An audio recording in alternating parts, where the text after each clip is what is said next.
Your god is down.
Ah, I should have known it would be you.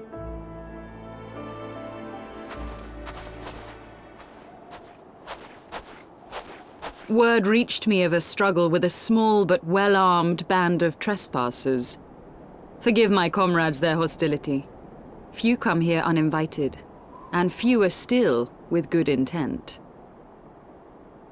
Now, tell me why you are here.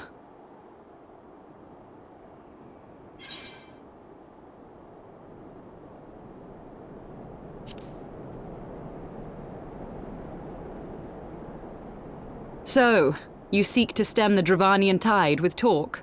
A romantic notion. If you but knew the truth, the spark which lit the flames of this animosity, you would understand the futility of your quest. Shall I relate it to you?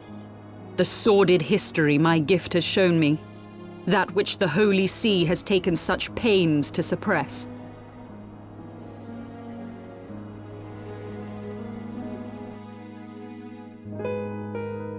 'Twas more than a millennium past when an Elezen tribe first sought to claim the lands of Kurthas as its home. Unfortunately for them, Kurthas was already home to dragonkind, and they were not inclined to make way for the invaders. Thus did a bloody war begin, a war which might well have rumbled on until one or the other side was exterminated, had it not been for the resolve of a single woman. That woman's name was Shiva. While those around her fought and died, she attempted to parley with the dragons, and in so doing discovered them to be possessed of profound intelligence and reason. The great worm Hraesvelgar, in particular, so enchanted Shiva that she found herself growing to love the creature, whom her people considered a monster. In the eyes of a near-immortal dragon, however, the fleeting life of an Elezen is as that of a freshly cut rose. Scarce has the flower bloomed before it begins to fade and wither. Such melancholy musings plagued Hraesvelgar, who had found in Shiva an unexpected and beloved soulmate. He knew that all too soon, death would snatch her away from him. Unable to bear the thought of their separation, the maid bid the worm consume her, that their spirits might be entwined for eternity. Though loath to perform the deed, Hraesvelgar ultimately gave in to her plea, and soon thereafter the tale of their ill-fated love spread throughout the two warring factions. No more could they raise blade or claw against one another, knowing that the souls of their kin were so inextricably bound.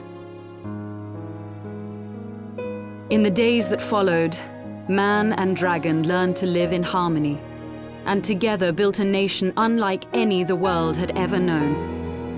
For 200 years did this blissful age of peace continue, as it would to this day, had vilest envy not stirred in the hearts of the Elezen. It is said that worms owe their longevity to the boundless reserves of vitality found within their eyes. And 'twas in this belief that a traitorous band of knights deceived their allies of some 2 centuries, and took by force that which they coveted.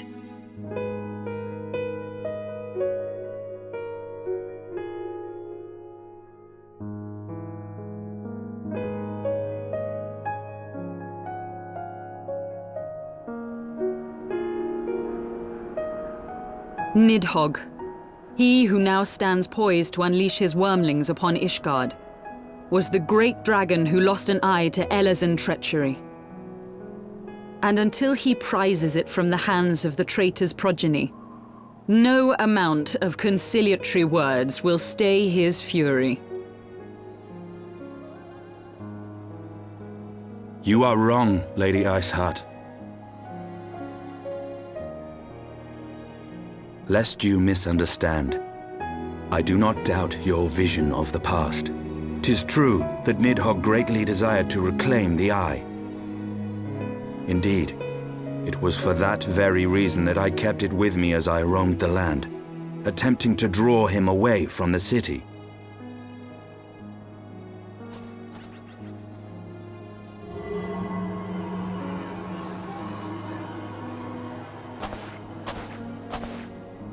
gods! Until recently, Nidhogg seemed unable to resist its allure and pursued me relentlessly. Needless to say, that is no longer the case. Now, it would seem, he has fixed his attention on Ishgard itself, though he knows full well the eye does not reside there.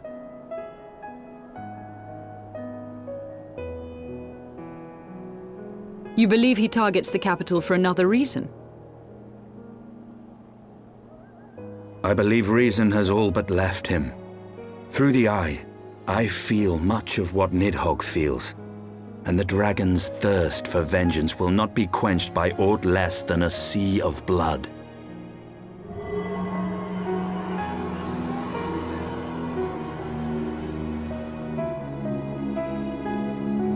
If Nidhogg is indeed lost to reason, might we not seek an audience with Hraesvelgr instead? He has thus far shown no inclination to aid in the invasion of Ishgard, and may yet welcome our efforts to broker a peace. You still believe that a peaceable solution can be found? Very well. I will take you to him.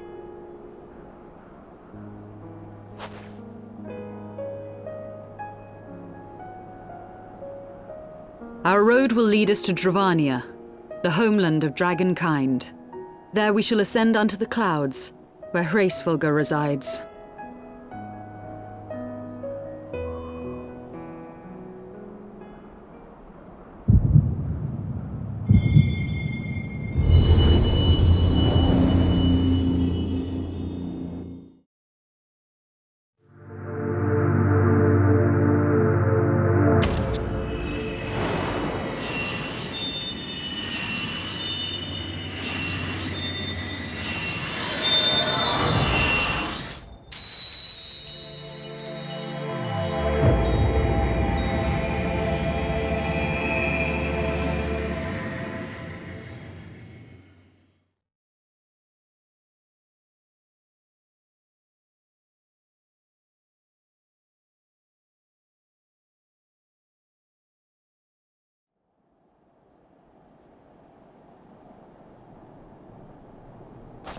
Is aught amiss, my friend? I sense the many battles are beginning to take their toll. Rest a while, and should you lose sight of us, Dravania lies beyond the mountains to the west.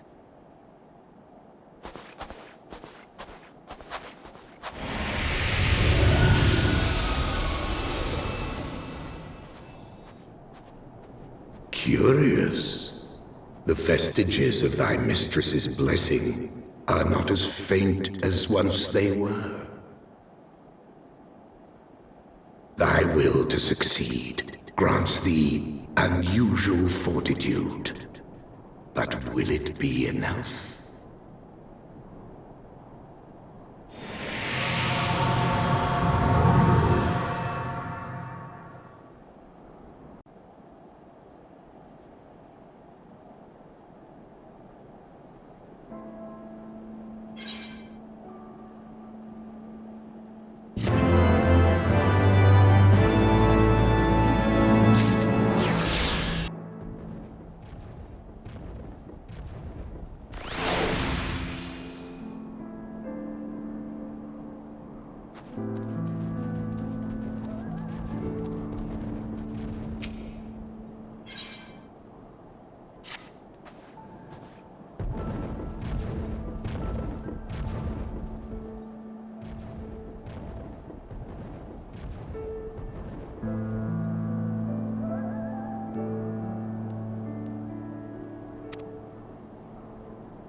Beyond Abalathia's spine, the great mountain range that spans the continent of Aldenard from east to west. Into the deepening shadows of Som-Al, where lies the ancient home of dragonkind.